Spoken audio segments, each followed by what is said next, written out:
नमः शिवाय शिवजी सदा सहाय। ओम नमः शिवाय गुरुजी सदा सहाय। गुरुजी के चरणों में कोटि कोटि नमन। जय गुरुजी संगत जी, कैसे हैं आप सभी?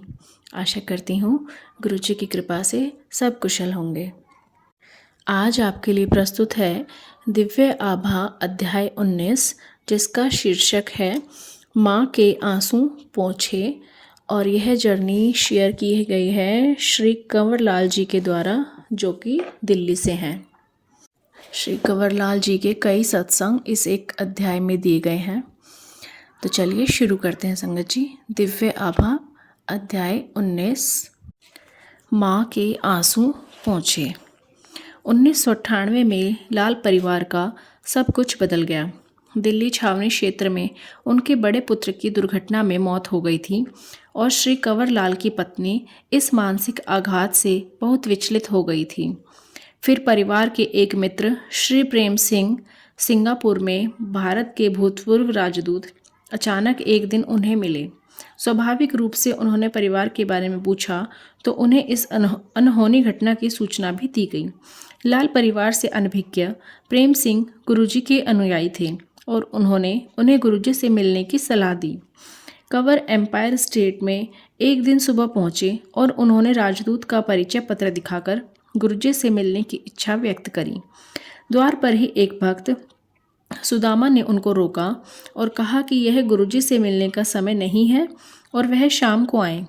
कंवर ने पुनः आग्रह कर सुदामा को वह कार्ड गुरुजी को दिखाने को कहा, पर सुदामा अप्रभावित रहे और व्यथित पिता को बोले कि गुरुजी की संगत शाम को होती है, उसमें अनेकों राजदूत आते हैं, अतः वह भी शाम को ही आए।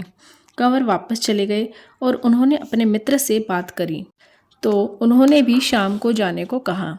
संध्या को कंवर को उनके मित्र प्रेम सिंह एम्पायर स्टेट के बाहर प्रतीक्षा करते हुए मिले और वह दोनों अंदर गए। गुरुजी ने कंवर को अपनी व्यथा व्यक्त करने का अवसर दिया। पत्नी के उपचार के लिए उन्होंने अभिमंत्रित ताम्र लोटे से जल ग्रहण करने को कहा। फिर जैसे सदा होता आया है, वह जल ग्रहण कर कंवर की पत्नी 15 दिन में ही स्वास्थ्य की राह पर चल पड़ी। उन्होंने रोना बंद कर दिया। उनका निम्न रक्तचाप सामान्य हो गया और उन्हें स्वस्थ प्रतीत होने लगा। मई 2000 में परिवार ने गुरुजी के पास आना आरंभ कर दिया। परिवार कुछ दिनों के लिए मनाली गया था। जब वह वापस दिल्ली आए तो कंवर को पता लगा कि उन्हें स्थानांतरित कर नया कार्य सौंप दिया गया है। अब उन्हें अंतर्राष्ट्रीय विमानपत्तन छोड़कर 15 जुलाई से नई दिल्ली में सीमा शुल्क भवन में बैठना पड़ेगा। सतगुरु के पास जाने पर उन्हें पुनः छुट्टी पर जाने का सुझाव दिया गया। यह घटना 24 जून 2000 की है। उस समय तक कंवर के मन में गुरुजी के लिए पूर्ण विश्वास जागृत नहीं हुआ था, ऐसा वह अब कहते हैं।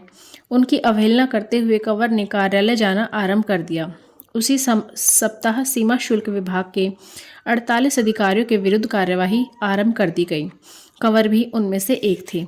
यदि उन्होंने गुरुजी का कहा माना होता तो उनका नाम नहीं आता।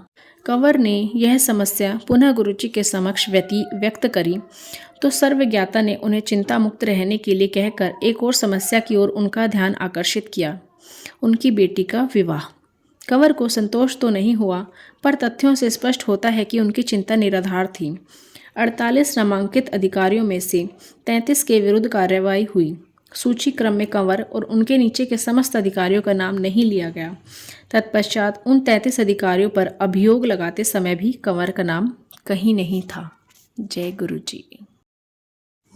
विवाह के लिए गुरुजी मध्यस्थ बने। गुरुजी के कहने पर कंवर ने अपनी बेटी के लिए वर ढूंढना आरंभ कर दिया। भारतीय तेल निगम के एक यांत्रिक इस संबंध के लिए उचित लगे थे और परंपराओं के अनुसार अपने माता पिता के साथ उनके यहाँ आ रहे थे। उस अति महत्वपूर्ण भेंट से पूर्व गुरुजी ने कंवर को बुलाकर वर के पिता को सफ़ेद रसगुल्ला खिलाने को कहा। लड़के के माता पिता के लिए अति सुंदर भोजन परोसा गया। उसके बाद पहले कंवर, फिर उनकी पत्नी और अंत में उनके पुत्र ने वर के पिता को रसगुल्ले प्रस्तुत किए, पर हर बार, जिसके कारण सतगुरु को ही ज्ञात होंगे, उन्होंने मना कर दिया। कंवर के परिवार को अब तक गुरुजी के तौर तरीकों का पता लग गया कि कुछ बात अवश्य है। जब वह शाम को गुरुजी के दर्शन के लिए एम्पायर स्टेट आए तो गुरुजी ने संक्षेप में कहा कि गुलाब के पुष्प में भी कांटे होते हैं। परिवार समझ गया कि वह लड़का उचित नहीं था और उस ओर से भी मनाही आ गई। कुछ समय बाद एक और सुयोग्य लगता हुआ वर मिला, दिल्ली में कार्यरत एक न्यायिक मजिस्ट्रेट। वह घर पर कंवर की बेटी से आकर मिला और वहां से जाने के बाद कंवर को फोन पर कहा कि उसे यह संबंध स्वीकार है। साथ ही उसने अपने माता पिता की स्वीकृति भी लेने को कहा। लाल परिवार उसके माता पिता को मिलने उसके मूल स्थान भी गए, पर उनसे कोई उत्तर नहीं आया। एक दिन गुरुजी ने कंवर को फ़ोन किया और अचानक ही पूछा कि दिल्ली में सबसे अच्छी चाट कहाँ मिलती है। कंवर ने उत्तर दिया कि उनकी जानकारी में सबसे अच्छी चाट शाहजहां मार्ग पर संघ लोक सेवा आयोग के भवन के कोने पर मिलती है। गुरुजी ने उन्हें वहां शाम 6:30 बजे पहुंचने को कहा। 6:30 बजे गुरुजी वहां कुछ अनुयायियों के साथ पहुंचे। चाट के आने पर गुरुजी ने एक प्लेट कंवर को देते हुए बेटी का विवाह निश्चित होने पर बधाई दी। उपस्थित अनुयायियों ने भी ऐसा ही किया। कंवर को समझ नहीं आ रहा था कि यह क्या हो रहा है, क्योंकि केवल उन्हें पता था कि लड़के वालों से पिछले 2 माह से कोई उत्तर नहीं आया था, किंतु शीघ्र ही वह समाचार भी आ गया। सदा की भांति गुरुजी के शब्द सत्य सिद्ध हुए। जय गुरुजी। दामाद पर उपकार। कंवर के दामाद विभागीय परीक्षा में एक को छोड़कर सब विषयों में उत्तीर्ण हो गए थे। यह उन्हें विचित्र लग रहा था। कंवर ने इसका उल्लेख गुरुजी से किया। सतगुरु ने उत्तर दिया कि उसे तो सब विषयों में उत्तीर्ण हो जाना चाहिए था और हो जाएगा। कंवर को लगा कि गुरुजी संभवतः किसी की ओर संकेत कर रहे हैं जिसने उनके दामाद की उन्नति में बाधा डाली है। शीघ्र ही उच्च न्यायालय में न्यायाधीशों के पूरे समुदाय ने उनके दामाद की परीक्षा की समालोचना करी।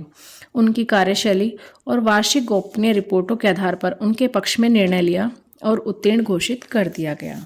जय गुरुजी। पुत्र रक्षा।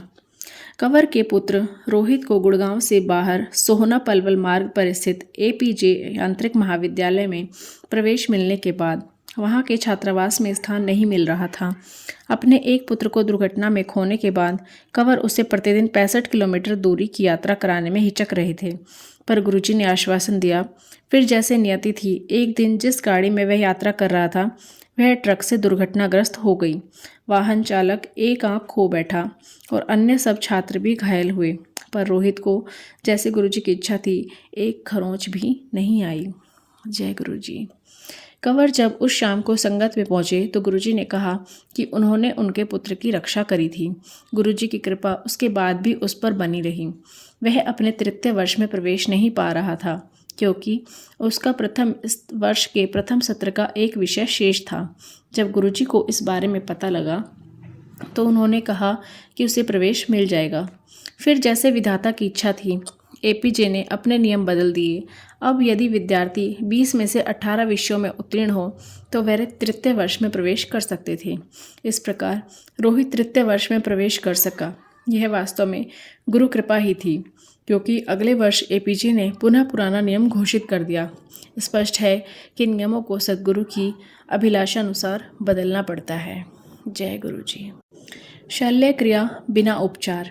कंवर की सास की दिल्ली के सर गंगाराम चिकित्सालय में शल्य क्रिया होनी थी, क्योंकि उनके दाएं घुटने में बहुत पीड़ा थी, परंतु गुरुजी ने उसके लिए मना कर दिया। साथ ही यह निर्देश भी दिया कि उनको चिकित्सालय के आसपास भी नहीं ले जाना है। सद्गुरु ने पुनः अभिमांत्रित ताम्र लोटे का उपचार करवाया, जिससे चमत्कार हुआ। उनके घुटने की वेदना 1 माह में समाप्त हो गई और वह उसे पहले जैसे हिला डुला भी सकती थी। जय गुरुजी। शुक्राना गुरुजी। अनंतम अनंतम शुक्राना गुरुजी। तो संगत जी, कैसा लगा आज का अध्याय? कमेंट करके ज़रूर बताइएगा। अगर आपको हमारे वीडियो अच्छे लग रहे हैं तो लाइक ज़रूर करिए, सब्सक्राइब करिए और अन्य संगत परिवार के साथ भी चैनल को शेयर करिए।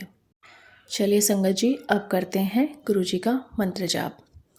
ओम नमः शिवाय शिवजी सदा सहाय। ओम नमः शिवाय गुरुजी सदा सहाय। ओम नमः शिवाय शिवजी सदा सहाय। ओम नमः शिवाय गुरुजी सदा सहाय। ओम नमः शिवाय शिवजी सदा सहाय। ओम नमः शिवाय गुरुजी सदा सहाय। गुरुजी की कृपा सब पर ऐसे ही बनी रहे, इसी आशा के साथ आज के अध्याय की समाप्ति करते हैं। जय गुरुजी। शुक्राना गुरुजी।